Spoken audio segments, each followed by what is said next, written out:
DGP સરના નિર્દેશ અનુસાર ગુજરાત રાજ્યમાં ડ્રગ્સ વિરુદ્ધમાં કડક કાર્યવાહી કરવાની સૂચના મુજબ અને માનનીય નાયબ પોલીસ મહાનિરીક્ષક શ્રી રાજકોટ રેન્જ નિર્લિપ્ત રાજ સાહેબના માર્ગદર્શનમાં રાજકોટ ગ્રામ્યની જો એસઓજી ટીમ છે એને દ્વારા 108 કિલો 331 ગ્રામ સૂકો ગાંજો ઝડપી પાડવામાં આવ્યો છે।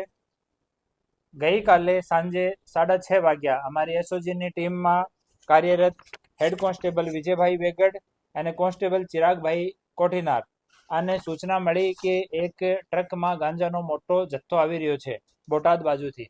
તો આ ટ્રકને રોકવામાં આવ્યો અને આ ટ્રકમાં 3 માણસો હાજર હતા।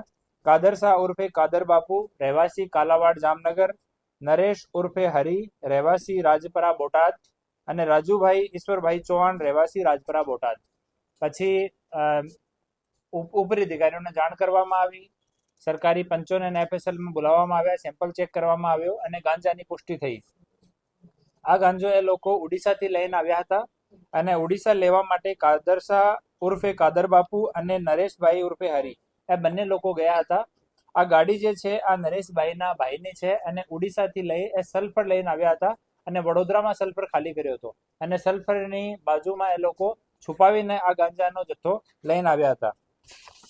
આ જો કાર્યવાહી થઈ છે એમાં અમારા એસઓજીના PI Shri Fatehsinh Pargi, PSI Shri GJ Jhala, PSI PB Mishra અને અમારી એસઓજીની ટીમ આ કાર્યવાહી કરી છે। હાલ 3 આરોપી અટક કરવામાં આવ્યા છીએ અને જો જથ્થો મંગાવનાર છે એ લોકો મોહમ્મદ રફીક અશરફભાઈ લોધી રહેવાસી કાલાવાડ, અબ્દુલ લતીફ ઓસમાણભાઈ સમા રહેવાસી કાલાવાડ એ બંને મંગાવનાર છે અને ઓડિશાથી મોકલનાર અલેખા સને વિષ્ણુ બહેરા અદનીગઢ પૂર્ણા કટક ઓડિશાનો રહેવાસી છે।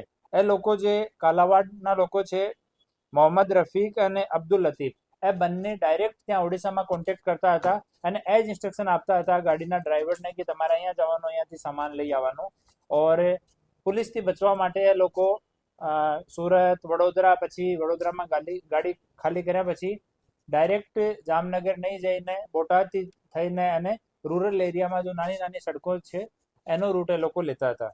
તો હાલ 108 કિલો અને 331 ગ્રામ ગાંજો જેની કિંમત 54,16,550 રૂપિયા, એની સાથે એક માલવાહક ટ્રક જેની કિંમત 30 લાખ રૂપિયા અને મોબાઈલના 3 નગ, આમ કુલ મળીને 84,31,550 રૂપિયાનો આ કુલ મુદ્દામાલ કબજે કરવામાં આવ્યો છે।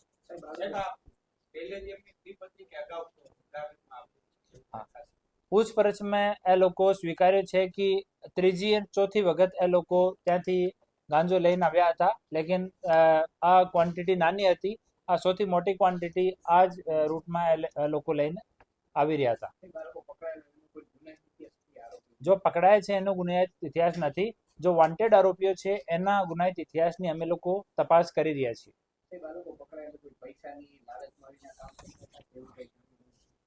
આની એક વખત થોડી ઓર પૂછપરછ થશે ત્યારે જો વિગત સામે આવશે આપ 100 લોકો સાથે શેર કરવામાં આવશે। Thank you.